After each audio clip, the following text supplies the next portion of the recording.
Kaixo, egunon, ni Josu Goitia naiz, eta jarraian bideo honetan fisika, kimika, ekonomia, teknologia eta informatika irakasgaietan landu dugun proiektu disiplinar bati buruz hitz egingo dizuet, interdisiplinar bati buruz hitz egingo dizuet. Konkretuki, proiektu hau laugarren mailan zentratzen da, eta ni fisika eta kimikako irakasle bezala, ez nazazu zapaldu izeneko erronka aurkeztuko dizuet. Fisika atalean, konkretuki zinematika atalean landuko dugun erronka bat izango da. Behin teknologia irakasgako ikasle EcoDrive kotxea muntatu eta diseinatu ostean, kotxe horri erabilera bat eta egungo bizitzan gertatu ahal zaizun egoera erreal bat horrekin lotuta esperimentu bat egite aldera, kaso planteatzen zaie, adibide hau planteatzen zaie. Demagun, zuk kotxean zoazela, 80 km/h abiadura konstantez, eta 40 bat metrotara txakur bat ikusten duzula. Noski, gelditu egin beharko duzu, txakur hori ez torpedatzeko. Kontua zer da, txakurra ikusteko, txakurra ikusi, informazio hori gure garunera heldu, galgatu edo balaztatu behar dugula konturatu orduko, hor erreakzionatzeko denbora behar dugu. Eta hori dela eta denbora horretan distantzia bat ibiltzen dugu, reakzio distantzia ibiltzen da. Ibilura zuzen uniformearek lotutako distantzia da, izan ere, abiadura konstantez goazela esan dugu. Orduan, nola kalkulatuko lukete ikasleek haien erreakzio denbora? Honelako erregela simple bat erabiliz, eta joko bat erabiliz. Binaka jarriko dira ikasleak eta ikasle batek besteari erregela jarriko dio horrela, eta erregela hori askatzerakoan ikasleak harrapatu dugu du.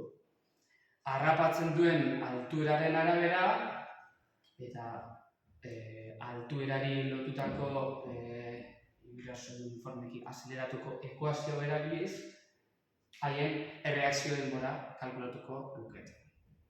Aipatu behar da, erreakzio denbora hori kalkulatzeko zentzumen ezberdinak jarriko dituztela martxan. Alegia, hasieran bista, begintzez ikusiko dute noiz harrapatu erregela hori. Baita ere, entzumena, begiak itxita eta ikaskideak esaten dionean, jazta, askatu egin dut erregela, orduantxe harrapatu beharko lukete. Eta baita ere, ukimenaren bidez, ikaskideak ahoz abisatu ordez, horrelako golpe bat eman sorbaldan, eta golpe hori izango da, erregela askatu duenaren seinal. Beraz, beste ikaskideak erregela hori harrapatu beharko dugu. Zergaitik jartzen dugu martxan gero entzumena, gidatzen guazenean, bai bista, bai entzumena, bai ukimena, volantea ondo eusteko, ondo aktibatuta izan behar ditugu.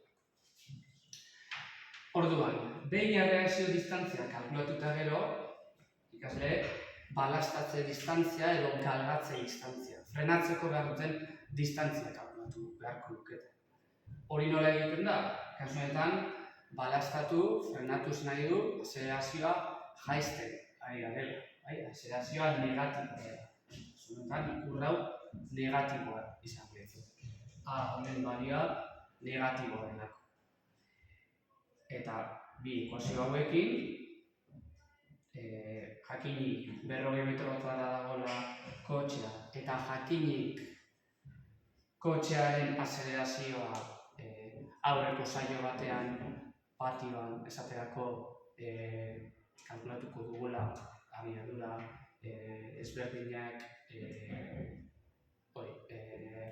jasoz denbora ezberdinetan, posible da kalkulatzea kotxe horren frenatzeko behar duen azelerazioa zein den.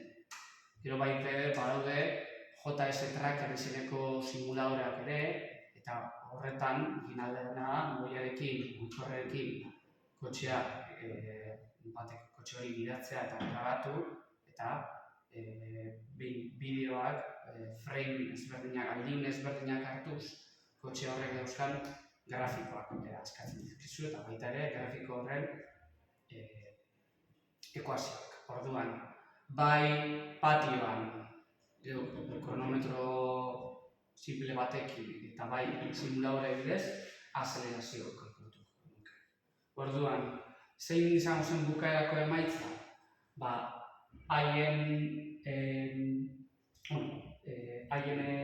X bukaerako posizioa deritzona 40 baino txikiagoa bada, horrek esan nahi du, txakur hori ez luketela atropiatuko, ez luketela harrapatuko. Aitzitik, X posizioa 40 baino handiagoa bada, txakur hori harrapatu duten seinale. Eta proiektu honi, erronka honi, aurkezpen gisara bukaera bat emateko, nik irakasle bezala, ikasleei eskatuko nieke, datu guztiak jasota, egoera hau berriro ere patioan bertan simulatzea, eta horri buruzko bideo bat grabatzea, non bideoan kalkulu guztiak azaldu beharko dituzten, eta baita ere, pausuak, banan-banan, eta txakurra kotxearekin harrapatzen badute, edo ez erantzun beharko dute.